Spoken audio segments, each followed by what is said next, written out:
1 Samuel 18. And it came to pass, when he had made an end of speaking unto Saul, that the soul of Jonathan was knit with the soul of David, and Jonathan loved him as his own soul. And Saul took him that day, and would let him go no more home to his father's house. Then Jonathan and David made a covenant, because he loved him as his own soul. And Jonathan stripped himself of the robe that was upon him, and gave it to David, and his garments, even to his sword, and to his bow, and to his girdle. And David went out whithersoever Saul sent him, and behaved himself wisely. And Saul set him over the men of war, and he was accepted in the sight of all the people, and also in the sight of Saul's servants. And it came to pass, as they came, when David was returned from the slaughter of the Philistine, that women came out of all cities of Israel, singing and dancing to meet King Saul, with tabrets, with joy, and with instruments of music. And the women answered one another as they played, and said, Saul hath slain his thousands, and David his 10,000s. And Saul was very wroth, and the saying displeased him, and he said, They have ascribed unto David 10,000s, and to me they have ascribed but thousands. And what can he have more but the kingdom?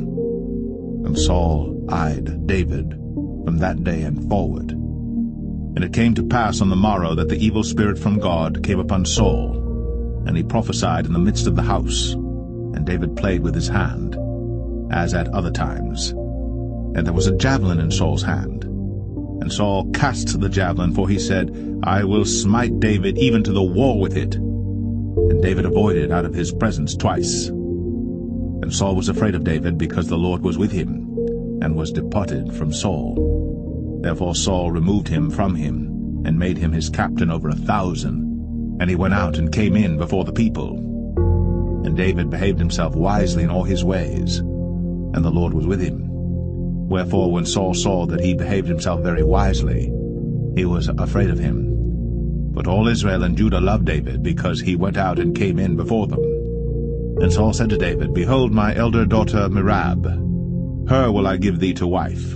Only be thou valiant for me, and fight the Lord's battles.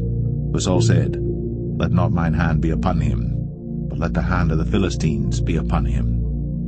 And David said unto Saul, Who am I, and what is my life, or my father's family in Israel, that I should be son-in-law to the king?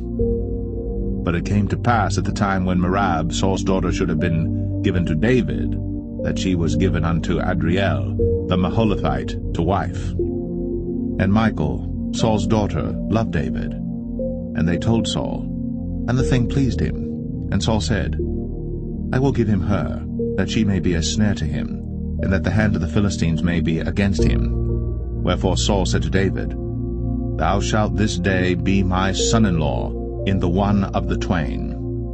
And Saul commanded his servants, saying, Commune with David secretly, and say, Behold, the king hath delight in thee, and all his servants love thee. Now therefore be the king's son-in-law. And Saul's servant spake those words in the ears of David. And David said, Seemeth it to you a light thing to be a king's son-in-law, seeing that I am a poor man, and lightly esteemed? And the servants of Saul told him, saying, On this manner spake David. And Saul said, Thus shall ye say to David, The king desireth not any dowry, but 100 foreskins of the Philistines, to be avenged of the king's enemies. But Saul thought to make David fall by the hand of the Philistines.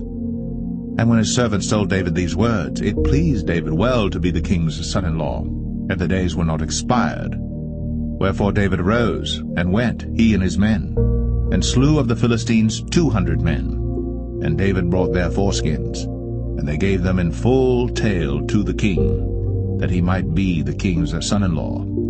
And Saul gave him Michal his daughter to wife. And Saul saw and knew that the Lord was with David, and that Michal, Saul's daughter, loved him. And Saul was yet the more afraid of David, and Saul became David's enemy continually.